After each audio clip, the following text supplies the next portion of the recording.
ತಿಳಿಯ ಹೇಳುವೆ ಕೃಷ್ಣ ಕಥೆಯನು, ಇಳೆಯ ಜಾಣರು ಮೆಚ್ಚುವಂತಿರೆ ನೆಲೆಗೆ ಪಂಚಮ ಶ್ರುತಿಯ ನೊರೆವೆನು ಕೃಷ್ಣ ಮೆಚ್ಚಲಿಕೆ. ಹಲವು ಜನ್ಮದ ಪಾಪರಾಶಿಯ ತೊಳೆವ ಜಲವಿದು, ಹಲವು ಜನ್ಮದ ಪಾಪರಾಶಿಯ ತೊಳೆವ ಜಲವಿದು, ಶ್ರೀಮದಾಗಮ ಕುಲಕ್ಕೆ ನಾಯಕ ಭಾರತಾಕೃತಿ ಪಂಚಮ ಶ್ರುತಿಯ.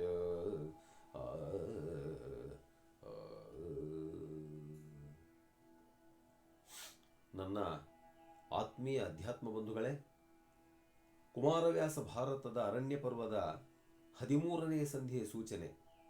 ಅಡವಿಯಲ್ಲಿ ಫಣಿಭೋಗದಲ್ಲಿ ಬಿಗಿ ಒಡೆದು ಬಳಲಿದ ಭೀಮಸೇನನ ಬಿಡಿಸಿದನು ಯಮಸೂನು ಧರ್ಮಕಥಾ ಪ್ರಸಂಗದಲ್ಲಿ, ಬಿಡಿಸಿದನು ಯಮಸೂನು ಧರ್ಮಕಥಾ ಪ್ರಸಂಗದಲ್ಲಿ.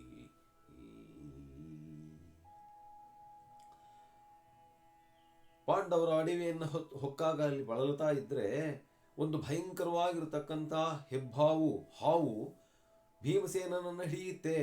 ಆವಾಗ ಧರ್ಮಕಥಾ ಪ್ರಸಂಗದಿಂದ ಧರ್ಮರಾಜ ಭೀಮಸೇನನನ್ನು ಆ ಒಂದು ಭಯಂಕರವಾಗಿರತಕ್ಕಂಥ ಆ ಹಾವಿನಿಂದ ಕಾಪಾಡ್ತಾನೆ ಅನ್ನತಕ್ಕಂಥ ಒಂದು ಅದ್ಭುತವಾಗಿರತಕ್ಕಂಥ ಸಂಧಿಯ ಸೂಚನೆ. ನಾವು ಸಂಕ್ಷಿಪ್ತವಾಗಿ ಈ ಒಂದು ಸಂಧಿಯ ಸಾರಾಂಶವನ್ನು ಹೇಳೋದಕ್ಕೆ ಪ್ರಯತ್ನ ಪಡ್ತೀನಿ. ಕೇಳು ಜನಮೇ ಜಯ ಧರಿತ್ರಿ ಪಾಲ, ಪಾಶುಪತಾಸ್ತ್ರ ವೇದದ ಪಾಳಿಯುಚ್ಚರಣೆಯಲ್ಲಿ ತತ್ಪ್ರಣವ ಸ್ವರೂಪವೆನೇ.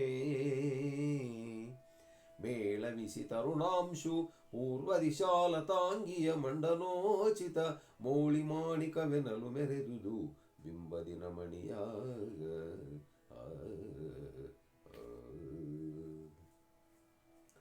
ಹಿಂದಿನ ಒಂದು ಸಂಧಿಯಲ್ಲಿ ಆ ದೇವೇಂದ್ರನ ಸೂತ ಅರ್ಜುನನನ್ನು ಬಿಟ್ಟು ಹೋಗ್ತಾನೆ ಧರ್ಮರಾಜನ ಹತ್ರ. ಅವತ್ತವರು ಆ ಇಂದ್ರಕೀಲ ಪರ್ವತಕ್ಕೆ ಹೋಗಿರತಕ್ಕಂಥ ವಿಚಾರದಿಂದ ಹಿಡಿದು ಪ್ರತಿಯೊಂದನ್ನು ಕೂಡ ರಾತ್ರಿ ಸಮಗ್ರವಾಗಿ ಅವರೆಲ್ಲರೂ ಕೂಡ ಚರ್ಚೆ ಮಾಡಿ ದೇವೇಂದ್ರನ ಲೋಕಕ್ಕೆ ಹೋಗಿದ್ದು, ನಿವಾತಕೋಚರನ್ನು ಗೆದ್ದಿದ್ದು ಎಲ್ಲವನ್ನ ಅರ್ಜುನ ಹೇಳಿದ ಮೇಲೆ ಮಲಗುತ್ತಾರೆ. ಬೆಳಿಗ್ಗೆ ಎಚ್ಚರ ಆಗುತ್ತೆ. ಆ ಬೆಳಗಿನ ಸೂರ್ಯೋದಯದ ವರ್ಣನೆಯನ್ನು ಕುಮಾರವ್ಯಾಸ ಎಷ್ಟು ಚೆನ್ನಾಗಿ ಹೇಳ್ತಾನೆ ಅಂದರೆ, ಕೇಳು ಜನಮೇ ಜಯ ಧರಿತ್ರಿ ಪಾಲ, ಪಾಶುಪತಾಸ್ತ್ರ ವೇದದ ಪಾಳಿಯುಚ್ಚರಣೆಯಲ್ಲಿ ತತ್ ಪ್ರಣವ ಸ್ವರೂಪವೇನೆ. ಆ ಪಾಶುಪತಾಸ್ತ್ರ ಪಡೆದಿರತಕ್ಕಂಥ ವೇದದ ಪಾಳಿ ಉಚ್ಚರಣೆಯಲ್ಲಿ ಪ್ರಣವ ರೂಪವೇನೋ ಅನ್ನೋ ರೀತಿಯಲ್ಲಿ ಆ ಸೂರ್ಯ ಹುಟ್ಟಿದ. ಅಂದರೆ ಸೂರ್ಯನೂ ಕೂಡ ಆ ಪಾಶುಪತಾಸ್ತ್ರ ಲಾಭವನ್ನು ಪಡೆದು ಬಂದಿರತಕ್ಕಂಥ ಅರ್ಜುನನ ಒಂದು ಸಂತೋಷವನ್ನು ನೋಡಲಿಕ್ಕೋಸ್ಕರ ಹುಟ್ಟಿದ. ಆ ಪೂರ್ವ ಭಾಗದಲ್ಲಿ ಅನ್ನತಕ್ಕಂಥ ಅರ್ಥವನ್ನು ಇದು ಕೊಡುತ್ತೆ. ಪೂರ್ವದ ದಿಶಾಲತಾಂಗಿಯ ಮಂಡನೋಚಿತ ಮೌಳಿ ಮಾಣಿಕವೆನಲು ಮೆರೆದುದು ಬಿಂಬದಿನ ಮಣಿಯ. ಏನು ಸುಮ್ಮನೆ ಫಳ ಫಳ ಫಳ ಫಳ ಹೊಳಿತಾ ಇರತಕ್ಕಂಥ ಸೂರ್ಯ. ಅರಸನುಪ್ಪವಿಡಿಸಿದನು ಎದ್ದನು ವರವೃಕೋದರನರ್ಜುನನ ದೃಗುಶ ಸರಸಿರುಹಗಳು ಸರಸಿರುಹ ವರಗಳಿವು ಮಾದ್ರೀಸುತರು ಮೈ ಮುರಿದು. ಎಲ್ಲರೂ ಕೂಡ ಎದ್ದು ಕೂತ್ಕೊಂಡಿದ್ದಾರಂತೆ. ಆವಾಗಲೇ ಹರಿಯ ನೆನೆದರು ನಿದ್ರೆ ತಿಳಿದುದು ಪರಿಜನಕ್ಕೆ ಮುನಿನಿಕರವೆದ್ದುದು ತರಣಿ ಸಂಧ್ಯಾ ಸಮಯ ಸತ್ಕೃತಿ ಜಪ ಸಮಾಧಿಯಲ್ಲಿ. ಎಲ್ಲರೂ ಕೂಡ ಎದ್ದು ಕರಾಗ್ರೇ ವಸದೇ ಲಕ್ಷ್ಮಿ, ಕರಮಧ್ಯೆ ಸರಸ್ವತಿ, ಕರಮೂಲೆ ದ್ವ್ಯಾಗೌರಿ, ಪ್ರಭಾತೆ ಕರದರ್ಶನಂ. ಬೆಳಿಗ್ಗೆ ಎದ್ದ ತಕ್ಷಣ ನಮ್ಮ ಕೈಯಲ್ಲಿ ಸರಸ್ವತಿ, ಪಾರ್ವತಿ, ಲಕ್ಷ್ಮಿ ಇರ್ತಾರಂತೆ. ಅದಕ್ಕೋಸ್ಕರ ಕೈ ಉಜ್ಜಿ ನಾವೆಲ್ಲರೂ ಕೂಡ ನಮಸ್ಕಾರ ಮಾಡ್ತೀವಿ. ಅದೇ ರೀತಿ ಎಲ್ಲರೂ ಕೂಡ ಎದ್ದು ಬಿಟ್ಟು ಭಗವಂತನನ್ನು ಸ್ಮರಿಸ್ತಾ ಧ್ಯಾನವನ್ನು ಮಾಡ್ತಾ ಇರತಕ್ಕಂಥ ಸಂದರ್ಭದಲ್ಲಿ ಅರ್ಜುನ ಏನು ಮಾಡ್ದ? ಮುನಿ ಜನಕ್ಕೆ ಕೈ ಮುಗಿದು ಯಮನಂದನನ ಚರಣಕ್ಕೆರಗಿ ಶಂಭುವ ನೆನೆದು ಗವಸಣಿಕೆಯಲ್ಲಿ ತೆಗೆದನು ಗರುವ ಗಾಂಡಿವವ. ಜನಪಾ ಕೇಳೈ ಕೊಪ್ಪಿನಲ್ಲಿ ಸಿಂಜನಿಯ ಸಿಕ್ಕಿದನು ಅಳ್ಳಿರಿದು ಮಾರ್ದನಿ ದಿಗಂತದವು ದಿಗಂತರ ಒದರಿಸಿದನು ಮಹಾಧನುವ. ಎದ್ದು ಅಣ್ಣನಾಗಿರ್ತಕ್ಕಂಥ ಧರ್ಮರಾಜ ನಮಸ್ಕಾರ ಮಾಡಿಬಿಟ್ಟು ಅಲ್ಲಿ ನೆರೆದಿರ್ತಕ್ಕಂಥ ಎಲ್ಲ ಋಷಿಗಳಿಗೂ ನಮಸ್ಕಾರ ಮಾಡಿಬಿಟ್ಟು ಆ ಗಾಂಡೀವ ಧನಸ್ಸನ್ನು ತಗೊಂಡು ಏನು ಸುಮ್ಮನೆ ಠೇಂಕಾರವನ್ನು ಮಾಡ್ತಿದ್ದಾನಂತೆ. ಠಣ್ ಠಣ್ ಠಣ್ ಠಣ್ ಠಣ್. ಅವನ ಮನಸ್ಸಿಗೇನು ಹುಟ್ಟುತ್ತೋ ಏನೋ ಗೊತ್ತಿಲ್ಲ. ಘೋರ ತರಲರೆ ಲಯ ಭೈರವನ ಹುಂಕಾರವೋ. ಆ ಶಬ್ದ ಯಾವ ರೀತಿ ಇತ್ತಪ್ಪ ಅಂದರೆ ಪ್ರಳಯ ಕಾಲ ರುದ್ರನ ಹುಂಕಾರವಾಗಿತ್ತು. ಸಂಹಾರ ಸುತಿಯೋಂಕಾರವೋ ಕಲ್ಪಾಂತ ತಾಂಡವ ವೇದ ಪಂಡಿತನ ಆರುಭಟೆಯೋ. ಆ ಶಬ್ದ ಬರ್ತಾ ಇದ್ರೆ ಓಂ ಅನ್ನತಕ್ಕಂಥ ಒಂದು ಪ್ರಣವನಾದರಿಂದ ಹೊರಹೊಮ್ತಾ ಇದೆಯಂತೆ. ಮೇನ್ ತ್ರಿವಿಕ್ರಮ ವೀರಪದ ಭಿನ್ನಾಬ್ಜಾಂಡ ಕಠೋರ ರವವೆನೆ ಮೆರೆದುದರ್ಜುನ ಚಾಪಟಂಕಾರ. ಆ ಒಂದು ಗಾಂಡೀವ ಧನಸ್ಸನ್ನು ತಗೊಂಡು ಠಣ್ ಠಣ್ ಠಣ್ ಠಣ್ ಠಣ್ ಠಣ್ ಅಂತ ಹೊಡಿತಾರೆ. 14 ಲೋಕನು ಗಡ್ಡ ಗಡ್ಡ ಗಡ್ಡ ಗಡ್ಡ ನಡುತ್ತಾ ಇದ್ದಾವಂತೆ. ಏನಿದದ್ಭುತ ರವವೆನುತ ವೈಮಾನಿಕರು ನಡುಗಿದರು. ಗರ್ವಾನುನಯ ಗತವಾಯಿತಲೇ ಸುರಪುರದ ಗರುವರಿಗೆ. 330 ಕೋಟಿ ಜನ ದೇವತೆಗಳು ಬಂದ್ಬಿಟ್ಟು ಅಲ್ಲಿ ಆಕಾಶದಲ್ಲಿ ನಡೆದಿದ್ದಾರಂತೆ. ಏನಪ್ಪ ಇದು ಇಷ್ಟು ಭಯಂಕರವಾಗಿರತಕ್ಕಂಥ ಶಬ್ದ ಅಂತ ಹೇಳೋದ್ರೊಳಗೆ ಏನು ಮಾಡಿಬಿಟ್ಟ ಅರ್ಜುನ. ಇವರೆಲ್ಲರೂ ಕೂಡ ಎದ್ದು ನಿಂತ್ಕೊಂಡು ನಿಟ್ಟು ಬಿದ್ದು ನೋಡ್ತಾ ಇದ್ದಾರಂತೆ. ಏನ್ ಮಾಡ್ದ ಅರ್ಜುನ? ಮೊದಲೊಳು ಅನಲ ಮಹಾಸ್ತ್ರವನ್ನು ಹೂಡಿದನು. ಹೊಗೆದುದು ಭುವನ ದಿಕ್ಕುಗಳೊದರಿದವು ಪಂಟಿಸಿತು ರವಿರಥ ಗಗನ ಮಾರ್ಗದಲ್ಲಿ. ಆಗ್ನೇಯಾಸ್ತ್ರವನ್ನು ಹೂಡಿದನೆ. ಏನು ಸುಮ್ಮನೆ ಇಲ್ಲಿ ನೋಡಿದ್ರು ದಗ ದಗ ದಗ ದಗ ಬೆಂಕಿ ಇನ್ನು ಹೂಡಿದಾನೆ, ಬಿಟ್ಟಿಲ್ಲ. ಉದಧಿಯ ತೆರೆಯ ಗಂಟಿಕ್ಕಿದವು. ಹರ ಹರ ಹೇಳಬಾರದ ಹೊದರು ಹೊದಿಸಿತು ಕೀಳು ಮೇಲಿನ ಜಗದ ಹಂತಿಗಳ. ಹೇಳಬಾರದೇ ಇರತಕ್ಕಂಥ ಒಂದು ಭಯಂಕರವಾದ ಜ್ವಾಲೆ ಹಮ್ಮತಾ ಇದೆಯಂತೆ. ಅಷ್ಟೊತ್ತಿಗೆ ಏನಾಯ್ತಪ್ಪ ಅಂತಂದ್ರೆ ಬಂದನು ದೇವ ಮುನಿ ದುಸ್ಸಹವಿದೇನೆ ಪಾರ್ಥ ಹೋ ಸಾಕು ಸಾಕೆಂದ. ಅಲ್ಲೇ ನಾರದ ಮಹರ್ಷಿಗಳು ಹೋಗ್ತಾ ಇದ್ದಾರೆ, ನಾರಾಯಣ ನಾರಾಯಣ ನಾರಾಯಣ ಅಂತ. ಇದೇನಪ್ಪ ಇಷ್ಟೊತ್ತಿಗೆ ಎದ್ದು ನಿದ್ದಿಗಣ್ಣಾಗಿ ಈ ಬಾಣ ತೆಗೆದಿದ್ದಾನಲ್ಲ. ಓಹೋ ಹೋ ಹೋ ಅರ್ಜುನ ಅರ್ಜುನ ಅರ್ಜುನ ಸಾಕಪ್ಪ ಸಾಕಪ್ಪ. ತೊಡಚದಿರು ಬೊಮ್ಮಾಸ್ತ್ರವಿದು ಬಾಯಿ ಬಡಿಕತನ ನಿಮಿಷದಲ್ಲಿ ಭುವನವ ನಡುಗಿ ತಣಿಯದಿದೊಂದು ಮತ್ತಿ ಶಾಂಭವಾದಿಗಳ ತೊಡಚಿ ಸಂಹಾರ ಸಮಯದ ನಡೆಯಲನುಭವಿಸುವುದು ಜಗವಿದು ಕೆಡಿಸದಿರು ತೆಗೆ ಎಂದ ನಾಮನಿ. ಯಾಕಪ್ಪ ಇವಾಗ ಬಾಣ ಹುಡ್ತಿದೆಯಲ್ಲ ಅರ್ಜುನ, ನಿನಗೇನಾದರೂ ಅಲ್ಲಿಂದ ಏನು ಅಸ್ತ್ರಗಳನ್ನು ನೀನು ತಂದಿದೆಯಲ್ಲ ದೇವಲೋಕದಿಂದ, ಅವುಗಳ ಒಂದು ಶಕ್ತಿಯನ್ನು ಪ್ರದರ್ಶನ ಮಾಡಬೇಕಾದ್ರೆ ಅದಕ್ಕೆ ಒಂದು ಅಖಾಡವನ್ನು ಸಿದ್ಧ ಮಾಡು. ಸುಮ್ಮನೆ ಇದ್ದಕ್ಕಿದ್ದಂಗೆ ಹೂಡಿಬಿಟ್ಟು ನಾನು ಅದನ್ನು ತಂದೆ ಅಂತ ಕೊಚ್ಚಬಾರದು. ಆದರೆ ಮಂತ್ರಾಸ್ತ್ರಗಳಿವು, ಸುಮ್ಮನೆ ನಗಸಾರಕ್ಕಲ್ಲ, ಸುಮ್ಮನೆ ಯಾತ್ರೆ ಸಿಕ್ಕರದೆ ಬಿಟ್ಟು ಆಮೇಲೆ ಏನೋ ಆಯಿತು ಅನ್ನಂಗೆ ಆದೀತು.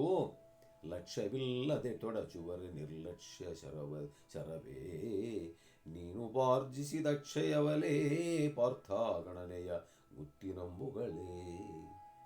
ಇವೇ ನೀನು ಪುಗ್ಸೆಟ್ಟೆ ಪಡೆದಿರತಕ್ಕಂಥ ಬಾಣಗಳ ಮಂತ್ರಾಸ್ತ್ರಗಳು ಶಕ್ತಿಯಾಸ್ತ್ರಗಳು ಸುಮ್ಮನೆ ಯಾವ ಕೆಲಸಕ್ಕೆ ಬರದೇ ಇರೋ ಬಾಣಗಳು ಅಂದ್ಕೊಂಡಿದೆಯಲ್ಲ ಅರ್ಜುನ, ಟೆಸ್ಟ್ ಮಾಡೋದಕ್ಕೆ. ಶಿಕ್ಷೆ ರಕ್ಷೆಗೆ ಬಾಣ ಒಂದೇ ಲಕ್ಷ್ಯವಿದು ನೀನರಿಯದುದಕ್ಕೆ ವಿಲಕ್ಷಣಾದೆನು ನಾನೆನುತ ಮುನಿ ನುಡಿದನರ್ಜುನಗೆ.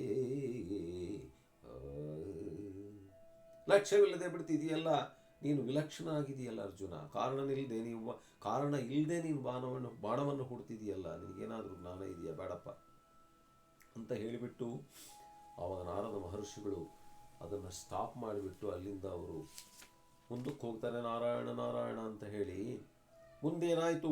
ಅರಸ ಕೇಳೈ ನಾರದನ ನುಡಿಗುರು ತರದಲ್ಲಿ ಪಾರ್ಥನ ಬಿಲುದಿರುವ ಮಗುಳಿಳುಕಿದನು ಮುನಿಪನ ಮಾತ ಮನ್ನಿಸುತ್ತ. ಅರ್ಜುನನ ಮನಸ್ಸಿನಲ್ಲೇನಿತ್ತು? ದೇವಲೋಕದಿಂದ ತಂದಿರತಕ್ಕಂಥ ಬಾಣಗಳ ಶಕ್ತಿ ಎಷ್ಟು ಅನ್ನೋದನ್ನು ಧರ್ಮರಾಜನಿಗೆ ತೋರಿಸೋ ಉದ್ದೇಶ ಇತ್ತು. ಅದು ಈ ಗಲಾಟಿಗೆ ಕಾರಣ ಆಯಿತು. ಆವಾಗ ನಾರದ ಮಹರ್ಷಿಗಳು ಬಂದು ಆ ಅಸ್ತ್ರಗಳ ಮಹಿಮೆಯನ್ನು ಹೇಳಿಬಿಟ್ಟು ಹಂಗೆಲ್ಲ ಬಿಡಬಾರ್ದಪ್ಪ, ಸುಮ್ಮನೆ ವೇಸ್ಟ್ ಮಾಡಬಾರ್ದು ಬಾಣಗಳನ್ನು ಅಂತ ಹೇಳಿ ಹೋದಾಗ ಅವನಿಗೂ ಜ್ಞಾನ ವಿವೇಕ ಬಂತು ಅಂತಕ್ಕಂಥ ಒಂದು ಮಾತು. ಇವನು ಕಾಮ್ಯ ಕವನವನನುಭವಿಸಿ ಬಳಿಕಲ್ಲಿಂದ ಹೊರವಂಟು ಅವಗಡೆಯ ಪರ್ವತಕ್ಕೆ ಬಂದರು ಯಮುನನಾಹ್ವಯದ. ಯಮುನಾ ನದಿ ತೀರದಲ್ಲಿರ್ತಕ್ಕಂಥ ಒಂದು ದೊಡ್ಡ ಪರ್ವತದ ಹತ್ರ ಬಂದ್ರಂತೆ. ದಿವಿಜರಿಪು ಹೈಡಿಂಬನ ತುದಿಗವರ ನೇರಿಸಿದನು. ಹಿಡಿಂಬಾಸುರ ಅವನು ಅಲ್ಲಿ ಸಿಕ್ಕಿಬಿಟ್ಟು ಆ ಒಂದು ಪರ್ವತದ ಮೇಲೆ ಅವರನ್ನು ಏರಿಸಿದ. ಅಲ್ಲಿ ಕೆಲವು ದಿನ ಅವರಿದ್ರು. ತದಗ್ರದಳವನಿಪತಿ ಕೆಲ ದಿವಸವಿದ್ದು ಅಲ್ಲಿಂದ ಹೊರವಂಟ. ಅಲ್ಲಿಂದ ಎಲ್ಲಿ ಬಂದ್ರು? ಅರಸ ಕೇಳಿ ಕಾರ್ತಿಕೇಯನವರ ಕಾರ್ತಿಕೇಯನ ಆಶ್ರಮಕ್ಕೆ ಬಂದರು, ಅಲ್ಲೂ ಇದ್ರು. ಅದಾದ್ಮೇಲೆ ಬೃಹದಶ್ವರಾಶ್ರಮಕ್ಕೆ ಬಂದ್ರು, ಅಲ್ಲಿ ಕೆಲವು ದಿನ ಇದ್ರು. ಬಂದನೊಬ್ಬನು ಪವನ ಸುತನ ಪುಳಿಂದ.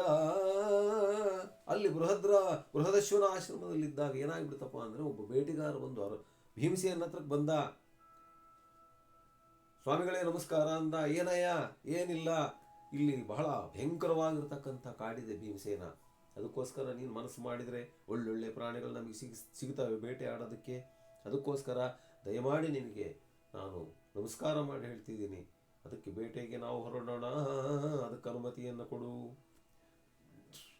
ಇದೇ ಮಹಾಕಾಂತಾರವತಿ ದೂರದಲ್ಲಿ ವೃಕಶಾರ್ದೂಲ ಕೇಸರಿಕದಲ್ಲಿ ಕಳಭ ಕ್ರೋಢ ಶಿಖಿ ಕಿಳಿ ಲೂಲಾನ ಸಾರಂಗ. ಏನು ವಿವಿಧವಾಗಿರ್ತಕ್ಕಂಥ ಭಯಂಕರವಾಗಿರ್ತಕ್ಕಂಥ ಕಾಡು ಪ್ರಾಣಿಗಳಿದ್ದಾವೆ. ಬಹಳ ವಿಚಿತ್ರವಾಗಿರ್ತಕ್ಕಂಥ ಕಾಡಿದೆ. ಅದಕ್ಕೋಸ್ಕರ ನಾವು ಬೇಟೆಯಾಡೋಕ್ಕೆ ಹೋಗೋಣ ಅಂತ ಯಾವಾಗ ಹೇಳಿದಾನೆ, ಅಂಗಚಿತ್ತವನಿತ್ತನ ಶಬರಂಗೆ ಬಲೆಗಳ ತೆಗೆಸಿದನು. ಹಸುರಂಗಿಯನು ತೊಟ್ಟನ್ನು ಚಡಾಳಿಸಿ ಪದದೊಳೆಕ್ಕಳದ. ಆಯ್ತು, ಹೊರಟಿದ್ದೆ ಅಂದ. ಏನು ಬೇಟೆಗೆ ಹೊರಟುಬಿಟ್ರು. ಸೈನ್ಯ ರೆಡಿ ಆಯಿತು, ಬೇಟೆಗಾರರೆಲ್ಲ ರೆಡಿ ಆದರು. ಸಿಂಗಶರಭವನು ಅಳವಿ ಕೊಡಲು ಅವರಂಗುಲಿಯ ಅಡುಪಾಯಲ ಉಡಿಯ ಜಂಗುಳಿಯ ಜೋಡಿಸಿದನಂದು ಜವಾಯಿಲ ಜಾಯಿತನ ಜಾಯಿಲನ. ಹೊರಟು ಬಿಟ್ರು ಅಡವಿಗೆ ಬೇಟೆಗೆ. ಏನು ಜೊತೆಗೆ ಏನು ಭಯಂಕರವಾಗಿರತಕ್ಕಂಥ ಬೇಟೆಗಾರರು. ಸಿಡಿಲು ಗರ್ಜನೆಯ ಗಗನದ ತುಡುಕುವ ಗುಳಿಕೆಗಳ ಮೊರಹಿನ ಮಿಡುಕುಗಳ ನಾಯಿ ನೂಕಿದವು ಹಾಸದ. ಏನೊಂದು ಕಡೆ ನಾಯಿ, ಒಂದು ಕಡೆ ಇದು. ಬಗೆಯ ನವಶಕುನದ ಮೃಗಾವ್ಯಯ ಸೊಗಸಿನಲ್ಲಿ ಬೇಟೆಯ ಒಂದು ಹುಮ್ಮಸ್ಸಿನಲ್ಲಿ ಅವನು ಈ ಆಗ್ತಾ ಇರೋದು ಶಕುನನ ಅಪಶಕುನನ ಅನ್ನೋದನ್ನು ಮರ್ತು ಬಿಟ್ಟು ಎಷ್ಟೋ ಅಪಶಕುನಗಳಾದವು, ಅದನ್ನು ಲೆಕ್ಕಕ್ಕಿಡಲಿಲ್ಲ. ನೇರವಾಗಿ ಅಡವಿಗೆ ಬಂದರು ಬೇಟೆಗೆ. ಪಾಂಡವರೆಲ್ಲ ಅಲ್ಲೇ ಇದ್ರು. ಏನ ನೆಂಬೆನು ಜಿಯ ಹೊಕ್ಕನು ಕಾನನವನು ಅನಿಲಜನು ಶಬರ ವಿತಾಳ ವಿಕ್ಕಿದ ಬೇಡೆಗಳ ಬೆಳ್ಳಾರ ಸುತ್ತುಗಳ ಕಾನನವನ ಅಳಿವಿನ ಶಿರೋಚ್ಛಯ ಸಾನುವಿನ ಗಹ್ವರದ ಗಂಡಸ್ಥಾನ ದೀರ್ಘದ್ರೋಣಿಗಳ ಹರಸಿದನು ಮೃಗಕುಲವ. ಏನು ಬೆಟ್ಟಗಳು, ಕಾಡುಗಳು, ಗುಡ್ಡುಗಳು, ಗುಹಿಗಳು ಅಲ್ಲೆಲ್ಲ ಓಡ್ತಿದ್ದಾನಂತೆ. ಅಲ್ಲೆಲ್ಲ ಆ ಮೃಗಗಳನ್ನು ಹುಡುಕ್ತಾ ಇದ್ದಾನಂತೆ. ಏನಾಯ್ತಪ್ಪ ಅಂದರೆ, ಪಡೆಬೆದರೆ ಪಡಿತಳಿಸಿ ಪವನಜ ಹಿಡಿದು ಬಿಡಿಸಿದನು ಆನೆಗಳ ನವಗಡಿಸಿ ಸಿಂಹವ ಸೀಳಿದನು. ಅದೇ ಪಾಪ ಆ ಸೈನಿಕರೆಲ್ಲ ಹೆದರ್ತಿದ್ರೆ ಅವ್ರನ್ನ ರಕ್ಷಣೆ ಮಾಡ್ಕೊಂತ, ಬೇರೆ ಬೇರೆ ಪ್ರಾಣಿಗಳು ಅವ್ರ ಮೇಲೆ ಹಾಯ್ದು ಬಂದರೆ ಅದನ್ನು ಅವ್ರನ್ನೆಲ್ಲ ರಕ್ಷಣೆ ಮಾಡ್ಕೊಂತ ಬಂದರು. ಈತ ನುರುಬಗೆ ಬೆದರಿತರು ಸಂಘಾತ ಹೆಬ್ಬಂದಿಯೊಂದು ವಿಘಾತದಲ್ಲಿ ಹಾಯ್ದುದು ಕಿರಾತ ಪ್ರವರನು ಒಡೆದುಳಿದು. ಏನು ಭಯಂಕರವಾಗಿರ್ತಕ್ಕಂಥ ಹಂದಿ ಬಂದು ಯಾವಾಗ ಈ ಪಾಂಡವರನ್ನು ದಿಕ್ಕು ತಪ್ಪಿಸಿದ್ರು ಹಂದಿಗಳೇ ದಿಕ್ಕು ತಪ್ಪಿಸೋದು. ಅರ್ಜುನನನ್ನು ದಿಕ್ಕು ತಪ್ಪಿಸಿದ್ದ ಹಂದಿನೇ. ಆದರೆ ಅದರಿಂದ ಆಗಿದ್ದೆಲ್ಲ ಒಳ್ಳೆಯದೇ. ಹಂದಿ ದಿಕ್ಕು ತಪ್ಪಿಸಿದ್ದಕ್ಕೆ ಅರ್ಜುನನಿಗೆ ಈಶ್ವರನ ದರ್ಶನ ಆಯಿತು. ಇಲ್ಲಿ ಭೀಮಸೇನ ನನ್ನ ಹಂದಿ ದಿಕ್ಕು ತಪ್ಪಿಸ್ತಾ ಇದೆ, ಇಲ್ಲಾರ ದರ್ಶನ ಆಗುತ್ತೋ ನೋಡೋಣ, ಏನಾಗುತ್ತೆ ಅನ್ನೋದನ್ನು ಮುಂದೆ ಯೋಚನೆ ಮಾಡೋಣ. ಓಡೋಗ್ಬಿಡ್ತು ಹಂದಿ ಮುಂದಕ್ಕೆ. ಜಡಿದು ಅಬುಜ ಭವಾಂಡವೆನಲು ಅವಗಡೆಯ ಭೀಮನ ಕಳಕಳಕ್ಕೆ ಕಿವಿಯೊಡೆದು ತಿಳಿದುದು ನಿದ್ರೆ ಮುರಿದೆ ಇಕ್ಕೆಯ ಮಹೋರಗನ. ಏನು ಹಂದಿ ಓಡಿಸ್ಕೊಂಡು ಬಂದ. ಹಂದಿ ಮುಂದೆ ಓಡ್ತಾ ಇದೆ, ಹಿಂದೆ ಭೀಮ ಬಿಡ್ಲಿಲ್ಲ. ಅದನ್ನ ಸಿಟ್ಟು ಬಂದ್ಬಿಟ್ಟಿದೆ ಹಂದಿ ಮೇಲೆ. ಈ ಸೈನ್ಯನೆಲ್ಲ ತುಳಿದು ಈ ಹಂದಿ ಹೋಗ್ತಾ ಇದೆಯಲ್ಲ ಅಂತಕ್ಕಂಥ ಒಂದು ರೋಷ. ಆ ಸೈನ್ಯ ಎಲ್ಲ ಅಲ್ಲೇ ಉಳ್ಕಂತು. ಭೀಮ ಒಬ್ಬಂಟಿಗನಾಗ ಹಂದಿ ಹಿಂದೆ ಬರ್ತಾ ಇದ್ದಾನೆ. ಬಂತು ಹಂದಿ. ಈ ಒಂದು ಭಯಂಕರವಾಗಿರ್ತಕ್ಕಂಥ ಶಬ್ದವನ್ನ ಅಲ್ಲೇ ಪದೆಯಲ್ಲಿರ್ತಕ್ಕಂಥ ಭೀಷಣವಾಗಿರ್ತಕ್ಕಂಥ ಒಂದು ಸರ್ಪ ಆಲಿಸ್ತು. ಮಹೋರಗ ತೆಕ್ಕೆ ಸಡಿಲಿತು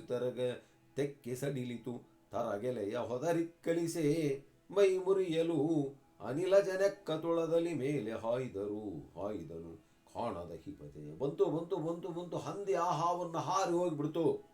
ಇವನು ಆ ಹಾವಿದೆ ಅಂತ ಗೊತ್ತಾಗಿಲ್ಲ ಅವನಿಗೆ, ಪಾಪ ಭೀಮಸೇನಿಗೆ. ಅವನು ಹಾರಕ್ ಹೋದ, ಆ ಹಾವು ಗಬಕ್ಕಂತ ಭೀಮಸೇನ ನಡ್ಕೊಂಡು ಸಿಕ್ಕಿದವು ಹೆದ್ದೊಡೆಗಳ ಸುರನ ತೆಕ್ಕೆಯಲ್ಲಿ. ಆ ಒಂದು ಭಯಂಕರವಾಗಿರ್ತಕ್ಕಂಥ ಹಾವಿನ ತೆಕ್ಕೆಯಲ್ಲಿ ಅವನ ತೊಡೆಗಳು ಸಿಕ್ಕಿಬಿಟ್ಟು, ಉರಗನ ತೆಕ್ಕೆಯಲ್ಲಿ ಸಿಕ್ಕಿದವು ಹೆದ್ದೊಡೆಗಳು ಉರಗನ ತೆಕ್ಕೆಯಲ್ಲಿ. ಡೆಂಡೆಣಿಸಿ ಫಣಿಪತಿ ಡೊಕ್ಕರಕ್ಕೆ ಹಬ್ಬಿದನು ಬಿಗಿದನು ಪಟಣ ಪೇರುರವ. ಏನು ಹಾವು ಸುತ್ತಾ ಇದೆ ಅಂತೆ. ಮೊದಲು ತೊಡೆಗೆ ಸುತ್ತಿತು, ಆಮೇಲೆ ಹೊಟ್ಟೆಗೆ ಸುತ್ತಿತು, ಆಮೇಲೆ ಕುತ್ತಿಗೆ ತನಕ ಬಂತು. ಬಟ ಮರಳಿ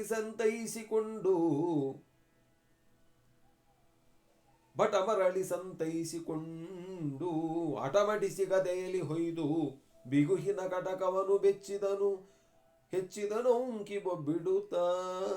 ಏನು ಕೂಗ್ತಾನೆ, ಯಾರು ರಕ್ಷಣೆ ಮಾಡೋರಿಲ್ಲ. ಕುತ್ತಿಗೆ ತನಕನು ಬಿಗಿತಾ ಇದೆ ಅದು. ಅವನು ಕೊಸರ್ತಾ ಇದ್ದಾನೆ, ಏನೇನೋ ಮಾಡ್ತಿದ್ದಾನೆ, ಬಿಡಿಸ್ಕೊಂಬಕ್ಕಾಗ್ತಿಲ್ಲ. ಪುಟದ ಕಂದುಕದಂತೆ ಪಣಿಲಟ ಕಡಿಸಲೌಕಿತು, ಗಿಡಗ ನೆರಕೆಯ ಪುಟದ ಗಿಳಿಯೆಂದದಲ್ಲಿ ಗಿರಿ ಹುಟ್ಟಿದನು ಭೀಮ. ಏನು ಹತ್ತಿಗೆ ಸಿಕ್ಕಿರ್ತಕ್ಕಂಥ ಗಿಣಿಯಾಗಿದನಂತೆ. ಜಾಡಿಸಲು ಬಿಗುಹತಿಗಾಡಿಸಿತು. ಎಷ್ಟೆಷ್ಟು ಬಿಡಿಸ್ಕೊಂಬಕ್ಕೆ ಹೋಗ್ತಾನೋ ಅಷ್ಟು ಬಿಗಿತಾ ಇದೆಯಂತೆ. ಕೊಡಗಿದೊಡೆಮಿಗೆ ಮೈಗೂಡಿ ಬಿಗಿದುದು ಭುಜಗವಳಯದ ಮಂದರಾದ್ರಿಯನೇ. ಏನು ದೇವತೆಗಳು ರಾಕ್ಷಸರು ಮಂದರ ಪರ್ವತಕ್ಕೆ ವಾಸುಕಿ ಸರ್ಪವನ್ನು ಸುತ್ತಿ ಬಿಗಿದ್ರಲ್ಲ, ಹಂಗ ಬಿಗಿತಾ ಇದೆಯಂತೆ ಪಾಪ. ರೂಢಿಸಿದ ಭುಜಬಲವ ಸಿರಿಯ ಕಾಡಿತೆ ತನಗೆನುತ ಖಾಡಿಯಲ್ಲಿ ಕಾತರಿಸಿ ಕಳವಡಿಸಿದನು ಕಲಿ ಭೀಮ. ಸಂಪೂರ್ಣವಾಗಿರ್ತಕ್ಕಂಥ ಭೀಮಸೇನನ ಶರೀರವನ್ನು ಸುತ್ತಿತು. ಏನ್ ಮಾಡಕ್ಕಾಗ್ತಾ ಇಲ್ಲ. ಇತ್ಲಗೇನಾಯ್ತಪ್ಪ ಅಂದ್ರೆ, ಧರ್ಮರಾಜ ಇದನ್ನ ಅರಿತ. ಅರಸನಿತ್ತಲು ಮಹೀಶನ ಹೊರೆಯಲಾಯಿತು, ಉತ್ಪಾತ ಶತನಿಷ್ಠುರವಿದೇನೋ ದೈವ ಕೃತ ಫಲವಾವುದಿದಕ್ಕೆನುತ. ಪಾಪ ಇವನು ಉತ್ಪಾತವಾಯ್ತಲ್ಲ, ಎಂತ ಏನು ಸುಮ್ಮನೆ ನಡಿಬಾರದೇ ಇರತಕ್ಕಂಥ ಅಪಶಕುನಗಳೆಲ್ಲ ನಡೀತಾ ಇದ್ದಾವೆ.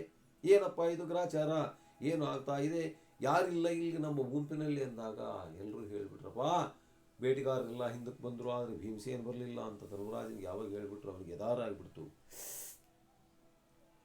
ಹುದುಗಿದಗ್ಗದ ಸತ್ವ ದುಸ್ಸಾಹಸದ ನಿರೂಢಿಯ ಸಮಯ ಗದುಗದಿತ ಕಂಠದ ತಳಿತ ಭಂಗದ ತಿರುಗುವಾಲಿಗಳ ಹೆದರೆದೆಯ ಹೇರಾಳ ಶೋಕದ ಕೆದರುಗೇಶದ ಕೆಲಕೆ ಜಾರಿದ ಗದೆಯ ಗರುವಾಗಿ ಇಳಿದ ಭೀಮನ ಕಂಡನು. ಭೂಪ ನಟಿರಪ್ಪ, ಕಾಂತಾರದಲ್ಲಿ ಹೋಗೋಣ ಅಂತ ಹೇಳಿಬಿಟ್ಟು ಆ ಒಂದು ಬೇಟೆಗಾರರ ಸಮೇತ ಪಾಂಡವರ ಸಮೇತ ನೇರವಾಗಿ ಧರ್ಮರಾಜ ಆ ಭೀಮಸೇನನ ಜಾಡನ್ನು ಹಿಡಿದು ಬರ್ತಾ ಇದ್ದಾನೆ. ಮುಂದೆ ನೋಡಿದ ಆ ಒಂದು ಭಯಂಕರವಾಗಿರತಕ್ಕಂಥ ಕಾಳೋರಗನ ಕೈಯಲ್ಲಿ ಅಥವಾ ಆ ಸುತ್ತಿನಲ್ಲಿ ಅದು ಸುತ್ತಲ್ಪಟ್ಟಿದ್ದಾನಂತೆ ಭೀಮಸೇನ. ಏನು ಮಾಡೋಕ್ಕೂ ಆಗ್ತಾ ಇಲ್ಲ, ಮಿಸುಗಾಡಕ್ಕೂ ಆಗ್ತಿಲ್ಲ ಭೀಮಸೇನಿಗೆ. ಏನು ಮಾಡಬೇಕು ಅರ್ಥ ಆಗ್ತಾ ಇಲ್ಲ. ಅಕಟ ಹಿಂದನುಭವಿಸಿದೆನು ಕಂಟಕಲಹ ಹಲವನೀ ಪರಿಯ ಬಲು ಕಂಟಕ ಮಹಾಕರ್ದಮೊದುಳಿ ಅದ್ದಿದೆ ವಿಧಿ ಮಹಾದೇವ. ವಿಕಟನಾಗಾಯತ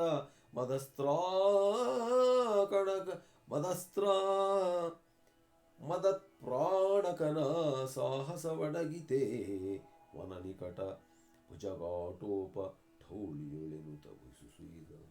ಮಹಾಪರಾಕ್ರಮಿಯಾಗಿರ್ತಕ್ಕಂಥ ಭೀಮಸೇನನ ಪರಾಕ್ರಮ ಎಲ್ಲಿ ಹೋಯಿತು? ಈ ಒಂದು ಕಾಳೋರಗನ ಒಂದು ಇದರಲ್ಲಿ ಸಿಲುಕಿಬಿಟ್ಟಿದ್ದಾನಲ್ಲ ಭೀಮಸೇನ. ಏನು ಕುಂತಿ ಸುತ ಅಪಾಯವಿದೇನು ಮಾತಾಡಿಸ್ತಾನೆ ಭೀಮಸೇನನ ಧರ್ಮರಾಜ. ಏನು ಕುಂತಿ ಸುತಗೆ ಅಪಾಯವಿದೇನು, ಫಣಿಬಂಧನ ವಿಧಾನವಿದೇನು ನಿನಗೆ, ವಿನೋದವೋ ತ್ರಾಣಾಪಜಯ ವಿಧಿಯೋ.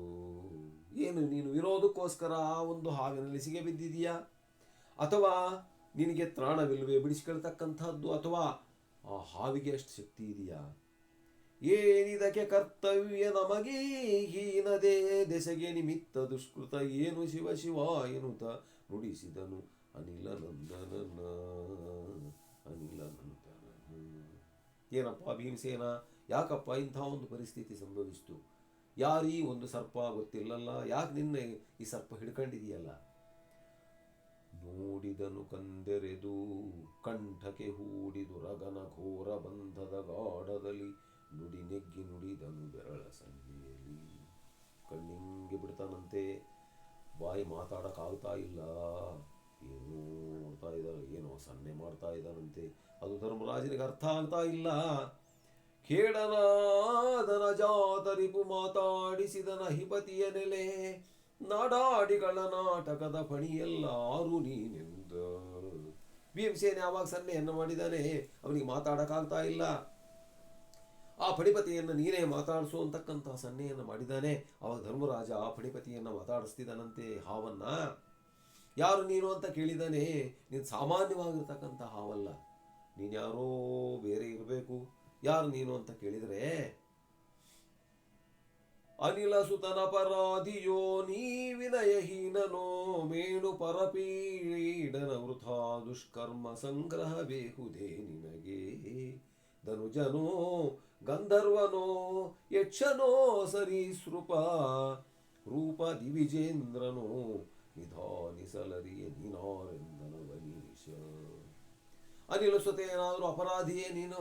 ನಿನಗೇನಾದರೂ ಅವನು ದೋಷ ಮಾಡಿದ್ನ, ತಪ್ಪು ಮಾಡಿದನ, ನೀನು ಅವನು ಹಿಡ್ಕೊಂಡಿದೆಯಲ್ಲ, ನೀನು ಯಾರು? ಪರಪೀಡಕನೇ ಅಥವಾ ದುಷ್ಕರ್ಮ ಸಂಗ್ರಹ ಮಾಡ್ತಕ್ಕಂಥವನೇ? ರಾಕ್ಷಸನೇ? ಗಂಧರ್ವನೇ? ಯಕ್ಷನೇ? ಸರೀಸೃಪ ರೂಪದಲ್ಲಿರ್ತಕ್ಕಂಥ ದೇವೇಂದ್ರನೇ? ಯಾರು ನೀನು ಅಂತ ಕೇಳಿದಂತೆ. ಕೇಳಿದನು ಫಣಿ ಭೀಮಸೇನನ ಮೂಳಿ ತಲ್ಪದ ತಲೆಯ ಹೊಳಪಿನ ನಾಲಗೆಯ ಚೂರಣದ ಜಡಿತೆಗೆ ಚಲಿಸುವಾಲಿಗಳ. ಅವಾಗ ಆ ಒಂದು ಫಣಿಪ ಇದನ್ನಲ್ಲ, ಹಾವು ಕೇಳ್ತಂತೆ, ಹೆಂಗಿದೆಯಪ್ಪ ಅದು ಅಂದರೆ, ಭೀಮಸೇನನ ತಲೆ ಮೇಲೆ ತನ್ನ ಹೆಡೆ ಇಟ್ಕೊಂಡಿದೆಯಂತೆ, ಕಣ್ಣು ಪಿಳಿ ಪಿಳಿ ಪಿಳಿ ಪಿಳಿ ಮಿಡಿಸ್ತಾ ಇದೆಯಂತೆ, ನಾಲಿಗೆಯನ್ನು ಅವಾಗ ಹೊರಗೆ ಹಾಕ್ತಾ ಇದೆಯಂತೆ. ಮೇಲು ಮೊಗದಲ್ಲಿ ನುಡಿದ ನುಡಿಗಳನ್ನಾಲಿಸುತ್ತ ನುಡಿದನು ಕರಾಳಾಭೀಳದಂಷ್ಟ್ರಾಂತರ ವಿಸಂಸ್ಥಳ ಜಿಹ್ವೆಗಳ ಜಡಿದು. ಇವಾಗ ಮಾತಾಡೋದಕ್ಕೆ ಪ್ರಾರಂಭ ಮಾಡಿದಂತೆ. ಲೇ ಯಾರಪ್ಪ ನೀನು? ಏನಹವನು ನಿನ್ನ ಗೀತ? ನೀನಾರು? ಏನು ನಿನ್ನ ವಿಧಾನ? ವಿಪ್ರನ ಸೂನುವೋ ಕ್ಷತ್ರಿಯನೋ ವೈಶ್ಯನೋ ಶೂದ್ರ ಸಂಭವನು? ನಾನು ಯಾರಾದ್ರೂ ಆಗ್ಲಯ್ಯ? ಆ ಹಾವು ಮಾತಾಡ್ತಾ ಇದೆಯಂತೆ. ನೀನು ಯಾರು? ಏನು ಸಂಬಂಧ ಇವನಿಗೆ? ನಾನು ಹಿಡ್ಕೊಂಡಿದ್ದೀನಲ್ಲ ಇವನಿಗೆ. ನೀನೇನು ವಿಪ್ರನ ಮಗನೋ, ಕ್ಷತ್ರಿಯನ ಮಗನೋ, ವೈಶ್ಯನ ಮಗನೋ, ಶೂದ್ರನ ಮಗನೋ? 4 ವರ್ಣಗಳಲ್ಲಿ ನೀನು ಯಾರು? ಏನು ನಿನಗೀವನಕ್ಕೆ ಬರವು? ಯಾಕೆ ಅಡವಿಗೆ ಬಂದೆ? ನಿಧಾನವನು ಹೇಳೆನಲ್ಲೂ. ಕುಂತಿ ಸೋನು ನುಡಿದನು ತನ್ನ ಪೂರ್ವಾಪರದ ಸಂಗತಿಯ. ಆವಾಗ ಧರ್ಮರಾಜ ಹೇಳ್ತಾನಂತೆ, ಸೋಮವಂಶದ ಪರಂಪರೆಯುದ್ಧಾಮ ಪಾಂಡು ಕ್ಷಿತಿಗಳು ಉದಿಸಿದರು. ಆ ಮಹೀಶನ ಸುತ ಯುಧಿಷ್ಠಿರನೆಂಬುದ ವಿಧಾನ. ಭೀಮನೀತನು ಪಾರ್ಥನ ಕುಲಸನಾಮ ಸಹದೇವಾಖ್ಯ ಪಾಂಡವ ನಾಮಧೇಯರು ನಾವೇ ಎಂದನು ರೂಪನಾಭಣಿಗೆ. ಚಂದ್ರವಂಶದ ಪಾಂಡುರಾಜನ ಮಗ ನಾನು ಧರ್ಮರಾಜ ಅಂತ. ನನ್ನ ತಮ್ಮಂದಿರು 4 ಜನ, ಭೀಮ, ಅರ್ಜುನ, ನಕುಲ, ಸಹದೇವ ಅಂತ. ನಿನ್ನ ಕೈಯಲ್ಲಿ ಸಿಕ್ಕಿರತಕ್ಕಂಥವನು ಭೀಮ, ನಾವು ಪಾಂಡವರು ಅಂತ ಹೇಳಿದಂತೆ. ಬೀತುದ ಕೆಳೈಶ್ವರ್ಯ ಕಪಟದ್ಯೂತದಲ್ಲಿ ಕೌರವರು ಕೊಂಡರು ಭೂತಳವನೆನ್ ಯಮಗಾಯಿತು ಬಳಿ ಕಟವಿ ಪರಿಭ್ರಮಣ. ಮೋಸದಿಂದ ಕೌರವರು ನಮ್ಮನ್ನ ಜೂಜಿನಲ್ಲಿ ಸೋಲಿಸಿದಾಗ ಅಡವಿಯೇ ನಮಿಗತಿಯಾಯಿತು. ಈತನೆನ್ನೊಡ ಹುಟ್ಟಿದನು, ನೀನೀತನನ್ನು ಬಿಡಬಹುದೇ? ಬಿಡು ವಿಖ್ಯಾತರಿಗೆ ಪರಪೀಡೆ ಧರ್ಮ ವಿನಾಶಕರವೆಂದ. ಆದ್ರಿಂದ ನಮ್ಮ ವಿಚಾರ ಏನು ಅಂತ ವಿವರಣೆಯಾಗಿ ನಾನು ನಿಮ್ಗೆ ಹೇಳಿದ್ದೀನಿ. ದಯವಿಟ್ಟು ಬಿಡ್ರಿ, ಬೇರೆಯವರಿಗೆ ಅಪಕಾರ ಮಾಡ್ತಕ್ಕಂಥದ್ದು ಒಳ್ಳೇದಲ್ಲ ಅಂತ ಹೇಳಿದಂತೆ. ಆ ದೊಡ್ಡಲೆ ಧರಣೀಶ, ಲೇ ಧರ್ಮರಾಜ, ಧರ್ಮವನ್ನಾಧರಿಸುವೆ. ಧರ್ಮವನ್ನಾಧರಿಸ್ತಕ್ಕಂಥವನು ನೀನು. ಧರ್ಮವೆಂಬುದು ವೇದ ಮಾರ್ಗವಲೇ, ಸುಧರ್ಮದ ಸಾರ ಸಂಗತಿಯ ಕೈದು ಒಳ್ಳಡೆ ಕಾದು ನಿನ್ನಯ ಸೋದರನ ಬಿಡುವೆನು. ಮನಃಪರಿಭೇದವನ್ನು ಬಿಸುಡೆನ್ನ ಧರ್ಮ ರಹಸ್ಯ ವಿಸ್ತರವ. ನೀನು ಧರ್ಮಾತ್ಮ ಅಂತ ಹೇಳ್ತೀಯಲ್ಲ, ಹಾಗಾದರೆ ಸುಧರ್ಮದ ಸಾರ ಸರ್ವಸ್ವ ಅನ್ನತಕ್ಕಂಥ ಒಂದು ಯುದ್ಧ ನಮ್ಮಿಬ್ಬರ ನಡುವೆ ನಡೀಲಿ. ನಾನು ಕೇಳ್ತಕ್ಕಂಥ ಒಂದು ಪ್ರಶ್ನೆಗೆ ನೀನು ಧರ್ಮವಿಮಯವಾಗಿರತಕ್ಕಂಥ ಉತ್ತರವನ್ನು ಕೊಟ್ಟು ಅದರಲ್ಲಿ ನೀನು ಪಾಸ್ ಆದರೆ ನಾನು ನೀನು ಬಿಡ್ತೀನಿ, ಫೇಲ್ ಆದರೆ ಬಿಡಲ್ಲ.